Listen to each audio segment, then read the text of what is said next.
Sir, Bharat Pak Attari ಗಡಿ ತಕ್ಷಣದಿಂದಲೇ ಬಂದ್ ಮಾಡಿದ್ದಾರೆ. ನೀವು ಅಟ್ಟಾರಿ ಗಡಿ ಅಂತಂದ್ರೆ ಬಿಟ್ಟಿಂಗ್ ದ ರಿಟ್ರೀಟ್ ಅಂತೆಲ್ಲ ನೋಡ್ತಾ ಇರ್ತೀರಲ್ಲ, ಅದ್ರ ಜೊತೆಗೆ ಚೆಕ್ ಪಾಯಿಂಟ್ಗಳ ಮುಖಾಂತರ ಪಾಕ್ ಪ್ರಜೆಗಳು ಒಳಗಡೆ ಬರ್ತಾರೆ. ಅದೇ ಒಂಥರ ರಾಜಮಾರ್ಗ ಭಾರತಕ್ಕೆ ಬರೋದಕ್ಕೆ. ಆ ಗಡಿಯನ್ನ ತತ್ಕ್ಷಣದಿಂದ ಕ್ಲೋಸ್ ಮಾಡಿದ್ದಾರೆ. 48 ಗಂಟೆ ಒಳಗಡೆ ಭಾರತದ ಒಳಗಿರುವ ಪಾಕಿಯರೆಲ್ಲರೂ ಕೂಡ ಬಿಟ್ಟು ಹೊರಗಡೆ ಹೋಗಿ ಅಂತ ಸೂಚನೆ ಕೊಟ್ಟಿದ್ದಾರೆ. ಅವರೆಲ್ಲರ ವೀಸಾಗಳನ್ನು ಕ್ಯಾನ್ಸಲ್ ಮಾಡಲಾಗಿದೆ.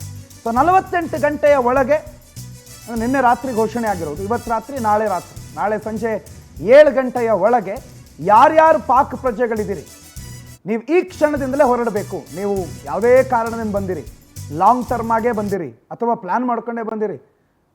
ರಾಜ್ಯಪಾಲ ವಜುಭಾಯ್ ವಾಲಾ ಅವರು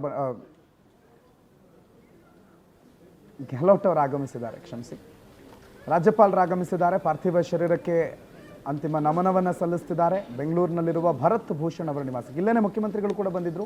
ಮುಖ್ಯಮಂತ್ರಿಗಳು ಆಗಮಿಸಿ ಅಂತಿಮ ದರ್ಶನವನ್ನು ಪಡೆದಿದ್ದರು. ಈಗ ತಾನೇ ಗೆಹ್ಲೋಟ್ ಅವರು ಕೂಡ ಆಗಮಿಸಿದ್ದಾರೆ, ಅಂತಿಮ ದರ್ಶನವನ್ನು ಪಡೆದಿದ್ದಾರೆ. ಬೆಂಗಳೂರಿನ ಭರತ್ ಭೂಷಣ್ ಮತಿಕೆರೆಯಲ್ಲಿರುವಂಥ ನಿವಾಸ, ಭರತ್ ಭೂಷಣ್ ಅವರ ಅಂತಿಮ ದರ್ಶನವನ್ನು ಪಡೆದಿದ್ದಾರೆ. ಭರತ್ ಭೂಷಣ್ ಕೂಡ ಸ್ವಲ್ಪ ದಿನದ ಹಿಂದೆ ಕಾಶ್ಮೀರಕ್ಕೆ ಅಂತ ಹೋದವರು. ಆಲ್ಮೋಸ್ಟ್ ಇನ್ನೇನು ಹೊರಡಬೇಕಿತ್ತು, ರಾತ್ರಿ ಸಂಜೆ 7-7:30 ಅವ್ರಿಗೆ ಫ್ಲೈಟ್ ಇತ್ತು. ನಿನ್ನೆ ಅಷ್ಟೊತ್ತಿಗೆ ಅವ್ರು ಇಲ್ಲಿ ಬಂದು ತಲುಪಬೇಕಿತ್ತು, ಎಲ್ಲ ಸರಿ ಇದ್ದಿದ್ದರು. ಬಟ್ ಅಲ್ಲಿ ನಡೆದಂಥ ದಾಳಿ 2:30 ಸುಮಾರಿಗೆ ಬಂದಂಥ ಉಗ್ರಗಾಮಿಗಳ ಗುಂಡಿನ ಹೊಡೆತದಿಂದಾಗಿ ಭರತ್ ಭೂಷಣ್ ಇವತ್ತು ಹೆಣಬಾಗಿ ಮಲಗಿದ್ದಾರೆ. ಪತ್ನಿಯ ಕಣ್ಣೆದುರುಗಡೆ ಅವರನ್ನು ಕೊಂದು ತೆಗೆಯಲಾಯಿತು. ಈಗ ಸದ್ಯಕ್ಕೆ ಅವರ ಪಾರ್ಥಿವ ಶರೀರವನ್ನು ಮನೆಯಲ್ಲಿ ಇರಿಸಲಾಗಿದೆ. ಮನೆಯಲ್ಲಿ ಅವರಿಗೆ ಅಂತಿಮ ದರ್ಶನ, ಅಂತಿಮ ನಮನವನ್ನು ಸಲ್ಲಿಸಲಾಗ್ತದೆ. ಬಹಳಷ್ಟು ಜನ ರಾಜಕಾರಣಿಗಳು ಬಂದರು. ಈಗ ತಾನೇ ಕರ್ನಾಟಕದ ರಾಜ್ಯಪಾಲರು ಗೆಹ್ಲೋಟ್ ಅವರು ಕೂಡ ಆಗಮಿಸಿದ್ದಾರೆ. ಥಾವರ್ಚಂದ್ ಗೆಹ್ಲೋಟ್ ಅವರ ಅಂತಿಮ ದರ್ಶನವನ್ನು ಪಡೆಯುತ್ತಿದ್ದಾರೆ ಮತ್ತು ಕುಟುಂಬಕ್ಕೆ ಸಾಂತ್ವನ ಹೇಳುವ ಕೆಲಸವನ್ನು ಮಾಡ್ತಿದ್ದಾರೆ. ಸಾಂತ್ವನದ ನುಡಿಗಳು ಬಹಳ ಅಗತ್ಯ. ಈಗ ದಿಕ್ಕನ್ನು ಕಳೆದುಕೊಂಡಂಗೆ ಆ ಕುಟುಂಬ ಮುಂದೇನು ಅನ್ನುವಂಥ ಒಂದು ಪ್ರಶ್ನೆ ಇರುತ್ತೆ. ಸರ್ಕಾರದ ಮಟ್ಟದಿಂದ ನಾವು ನಿಮ್ಮ ಜೊತೆಗಿದ್ದೀವಿ ಅನ್ನುವಂಥ ಭರವಸೆಯ ಮಾತುಗಳು ಬಹಳ ಪ್ರಮುಖವಾಗುತ್ತೆ. ಆ ಭರವಸೆಯ ಮಾತುಗಳು ಮುಖ್ಯಮಂತ್ರಿಗಳಿಂದಲೂ ಬಂತು, ಸಚಿವರುಗಳಿಂದ ಬಂತು. ಕೇಂದ್ರ ಸಚಿವ ವಿ ಸೋಮಣ್ಣ ಅವರು ಕೂಡ ಬಂದು ಮಾತಾಡಿದ್ರು.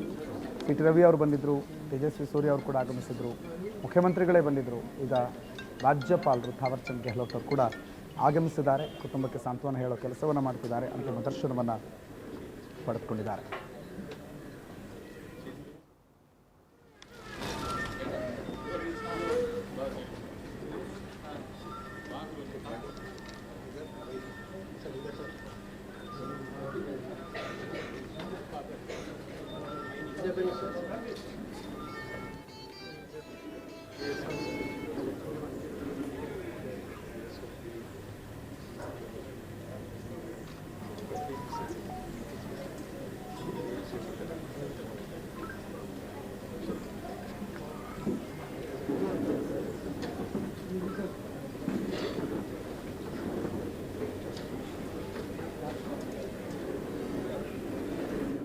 ಅಲ್ಲಿನ ಘಟನೆಗಳ ವಿವರವನ್ನು ಮಾನ್ಯ ರಾಜ್ಯಪಾಲರು ಥಾವರ್ಚಂದ್ ಗೆಹ್ಲೋಟ್ ಅವರು ಪಡೆದುಕೊಳ್ತಾ ಇರೋ ಹಾಗಿದೆ.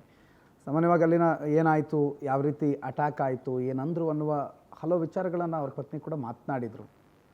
ಹೇಗೆ ಖುಷಿಯಾಗಿದ್ದೀರಿ, ನಮ್ಮ ಮಕ್ಕಳು ಸಾಯ್ತಿದ್ದಾರೆ, ನೀವು ಹೇಗೆ ಖುಷಿಯಾಗಿದ್ದೀರಿ ಅಂತ ಪ್ರಶ್ನೆ ಮಾಡಿದ್ರು ಅಂತ ಅವರೇ ಪವರ್ ಟಿ ವಿ ಜೊತೆ ಮಾತನಾಡೋ ಸಂದರ್ಭದಲ್ಲೂ ಹೇಳಿದ್ರು. ಸೊ ಈ ವಿಚಾರಗಳು ಮತ್ತು ಆ ಸಾವು ಇವೆಲ್ಲದರ ಜೊತೆಗೆ ಸಾಂತ್ವನದ ನುಡಿಗಳು ರಾಜ್ಯಪಾಲ ಥಾವರ್ಚಂದ್ ಗೆಹ್ಲೋಟ್ ಅವರ ಕಡೆಯಿಂದ ಕುಟುಂಬಕ್ಕೆ ನೀಡಲಾಗ್ತದೆ. ಮಧ್ಯಾಹ್ನ ಅಂತಿಮ ಸಂಸ್ಕಾರ ನಡೆಯುತ್ತೆ. ಅಂತಿಮ ಸಂಸ್ಕಾರ ಸಂದರ್ಭದಲ್ಲೂ ಕೂಡ ಬಹಳಷ್ಟು ಜನರ ಉಪಸ್ಥಿತಿ ನಾವು ನಿರೀಕ್ಷೆ ಮಾಡಬಹುದು. ನಾಯಕರುಗಳು ಬಂದಿದ್ದಾರೆ. ಅವರ ಕರ್ತವ್ಯ ಇದು. ಇಂಥ ಒಂದು ದಾಳಿಯಲ್ಲಿ, ಭಾರತದ ಮೇಲಾದಂಥ ದಾಳಿಯಲ್ಲಿ, ಹಿಂದೂಗಳ ಮೇಲಾದಂಥ ದಾಳಿಯಲ್ಲಿ ಅಸುನೀಗಿದವರ ಅಂತಿಮ ದರ್ಶನವನ್ನು ಪಡೆಯೋದು ಮತ್ತು ಅವರ ಕುಟುಂಬದವರಿಗೆ ಸಾಂತ್ವನ ಹೇಳೋದು ಒಂದು ಸರ್ಕಾರವಾಗಿ, ಒಂದು ವ್ಯವಸ್ಥೆಯ ಭಾಗವಾಗಿ ಆದ್ಯ ಕರ್ತವ್ಯ ಅಂತ ನಾವು ಕನ್ಸಿಡರ್ ಮಾಡಬೇಕು. ಆ ಕರ್ತವ್ಯ ಬಹುತೇಕರು ನಿಭಾಯಿಸ್ತಿದ್ದಾರೆ. ಇನ್ನು ಭಾಳಷ್ಟು ಜನ ಬರೋ ನಿರೀಕ್ಷೆ ಇದೆ. ಆ ಕಡೆ ಶಿವಮೊಗ್ಗದಲ್ಲೂ ಕೂಡ ಶಿವಮೊಗ್ಗದ ಜನಪ್ರತಿನಿಧಿಗಳು, ರಾಜಕಾರಣಿಗಳು ಅವರು ಅಲ್ಲಿನ ವ್ಯವಸ್ಥೆಗಳನ್ನು ನೋಡ್ಕೋತಾರೆ. ಇನ್ಫ್ಯಾಕ್ಟ್ ಅವರೇ ಮುಂದೆ ನಿಂತು ಈ ಕಾರ್ಯಗಳನ್ನು ಮಾಡಿ ಮುಗಿಸ್ಕೊಡ್ಬೇಕು, ಸರ್ಕಾರದ ಕಡೆಯಿಂದ ಇದನ್ನು ಮಾಡಿ ಮುಗಿಸ್ಕೊಡ್ಬೇಕು ಅನ್ನೋ ಒಂದು ನಿರೀಕ್ಷೆ ಅಂತೂ ಸಾಮಾನ್ಯವಾಗಿದ್ದೇ ಇರುತ್ತೆ. ಆದರೆ ಸಾಂತ್ವನದ ಮಾತುಗಳು ಬಹಳ ಪ್ರಮುಖವಾಗುತ್ತೆ. ಸಣ್ಣ ಮಗು ಇದೆ, 3 ವರ್ಷದ ಒಂದು ಮಗು, ಇನ್ನೊಂದು ಮಗು ಸ್ವಲ್ಪ ದೊಡ್ಡ ಮಗು. 3 ವರ್ಷದ ಮಗುವಿನ ಜೊತೆ ಕಾಶ್ಮೀರಕ್ಕೆ ಹೋಗಿದ್ರು.